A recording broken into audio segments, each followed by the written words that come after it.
Welcome to our 10-minute Shalom Learning Center Lectorium, and we are focusing our attention on the history of Jews and Judaism, which helps us to understand New Testament better, and besides the New Testament, some other important things. And we were talking about the exile, the diaspora. Diaspora literally means disbursement. And we have two disbursement. The richest Jews after the destruction of the first temple were deported to Mesopotamia, to Babylon, whereas the poorer Jews whom Nebuchadnezzar left on the land to work and pay taxes after the assassination of the governor left for Egypt. And we do have an interesting evidences of the diaspora in Egypt, particularly during the Medo-Persian Empire, that period. We have Jewish soldiers serving as the border and custom guards on the island of Elephantine, which is on the river Nile in the south. It's close to today's Egyptian town of Aswan, with famous Aswan Dam. That island was a border crossing point for the Medo-Persian Empire, which actually took control over Egypt, and Egypt lost its independence. So we have many documents from this island that testify to us about the unique Jewish life there, that Jews continue to follow the laws of the Torah, and that's very important to understand. This is how it differs. This is how it differs from, for example, the exile of the northern tribes, the northern kingdom, the fall of Samaria, where they were deported into the areas known today as southern Central Asia, on the eastern borders of today's Iran. These tribes, they literally disappeared because they didn't have stamina. They did not believe in God of Abraham, Isaac, and Jacob as the only God. They worshipped all kinds of idols and had all kinds of cults. And this made them absolutely vulnerable to assimilation. And that's what happened. They intermarried and assimilated with the local population, and that's why we don't know anything about them after a while, because they just were not unique.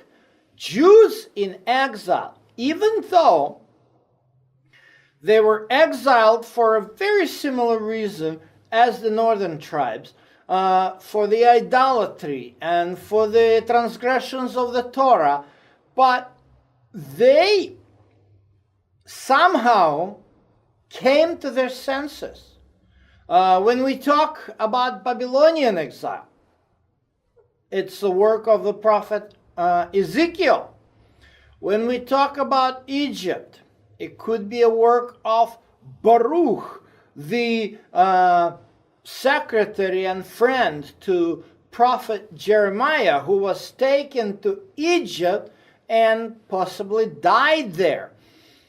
Jewish diaspora in Egypt existed also in the northern part. There were several towns on the Mediterranean coast that were known to have had large presence of Jewish community.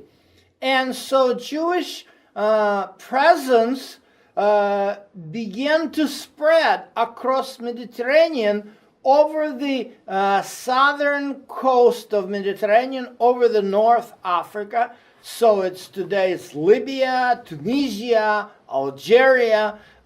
All these areas, of course, their names were different back then, but what they had Phoenician foreposts, such as Carthage. It was Phoenician foreposts. And then, of course, on the other side, in the western Mediterranean, was a Tarshish, another Phoenician forepost. And that was current Spain. And it is interesting that Jews in Spain have lived for almost 17 centuries until infamous 1492 expulsion that was done by the Spanish King Ferdinand for religious reasons. And so Jewish community in Spain have lived in one country longer than Jews have lived in the land of Israel. Kind of interesting. And so again, I want to stress out that Jews in diaspora were able to preserve their identity only because they preserved their faith. And this is why we can identify clearly the presence of Jewish community across Mediterranean towns, just because the synagogues were excavated. And we will talk more about what synagogue is in our next presentations. But I would like to stress out, for example, that in Alexandria, Jews who already lost their Hebrew language needed scripture in their Greek language, which they spoke. It was during the Hellenistic kingdom of Ptolemies, the Ptolemaic dynasty. And so they petitioned to the king, and the king allowed the translation of the Torah into Greek language. It was, of course, of interest to the Hellenists, but it was in primary need to Jews. Jews in the diaspora across Mediterranean during the Roman period especially used Greek translation of scripture because they did not speak Hebrew. Similarly to today's situation, the majority of American Jews do not speak Hebrew. They speak English. Even the Orthodox Jewish community, they would speak English and they would use Hebrew only when they read the holy books or prayer. So we have the evidences, the biggest and the strongest evidence of the fact that Jewish community, which ended up in Egyptian exile after the destruction of the first temple, preserved their faith when they translated the Torah into Greek language, and that translation was known as the Septuagint.